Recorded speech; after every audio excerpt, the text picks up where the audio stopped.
Thanks, Jeremy Neal, ladies and gentlemen.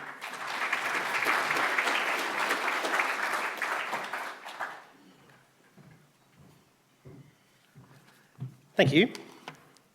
So this is a turning point for far north Queensland. We've had stable leadership here for the best part of 30 years with Warren.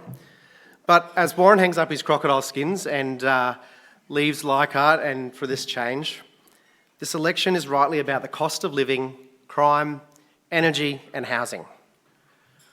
By now it's safe to assume that everyone in this room has seen some extent of the policies that either side has put forward.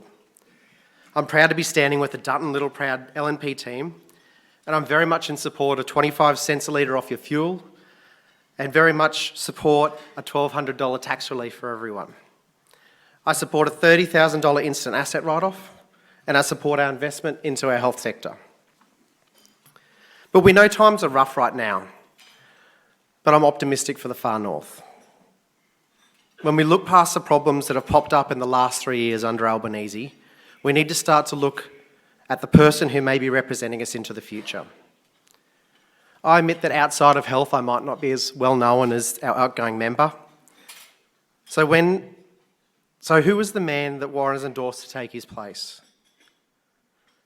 To quickly start with, I have the most amazing wife, Liana, who's over there today cheering me on. When she's not looking after our 3 young boys, she's a theatre nurse at the private hospital, and she absolutely loves doing breast reconstructions after breast care mastectomies. We've been married for about 4 years, and if I had the choice, I'd marry you again. I've been a paramedic for 15 years, but what does that career really involve? Well, when I started, I was only 17 years old, and I was doing ride-alongs in the Valley in Brisbane after my uni classes, and it definitely opened up my eyes. It's been a great career with many odd cases, finding grown men taped to power poles naked, toilet seats stuck over people's heads, and countless romantic fantasies gone wrong. Despite the comical natures of these cases, you treat everyone with respect despite how they ended up in that situation. But it's not all great times with the ambulance either. People often ask what's the toughest thing you've had to do. I remember back to my first SIDS case. It was a young family who had spent the night at their friends after a social gathering. I was first through the door early in the morning, and Mum handed me her world. We worked, and we worked, and we worked.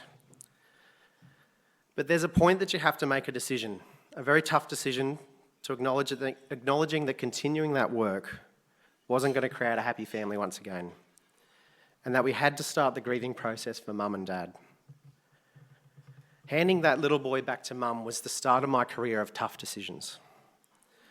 And these situations really do shape you and what's important to you. But the tough times aren't always there. After a few rough jobs on the trot, I went to the sweetest old man in his 80s who had fallen at home. And this is a very common situation for paramedics to respond to almost daily. When we were taking him to hospital, I had him in the back of the ambulance and we were having a good talk. Simply listening to this gentleman, for what could be seen as a run-of-the-mill job, he started to break down. He felt like he was becoming a nuisance to his family simply because he had lost his licence, and his family had to now drive him around to continue his normal life.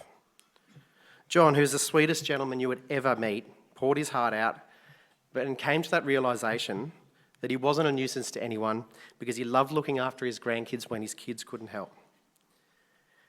We picked up a depressed man and we dropped off a happy one. For a problem that meant the world to him, but might not mean so much to others, simply listening to John was all he needed. Listening is key. I don't know everything, and I'm sure as hell going to have to learn a lot. We know that this country is facing unprecedented change. The answers we have for today's problems may not be the same for tomorrow's. I'm not going to stand up here today and promise you that I have all the answers. But when you do go to vote in a fortnight's time, I want to promise you one thing, that after 15 years of tough decisions, I'm committed that my door will always be open. I'll always be accessible for every part of the electorate, and no matter what side of politics you're on, I'll make sure I listen to your issue and take it forward with fairness. Thank you.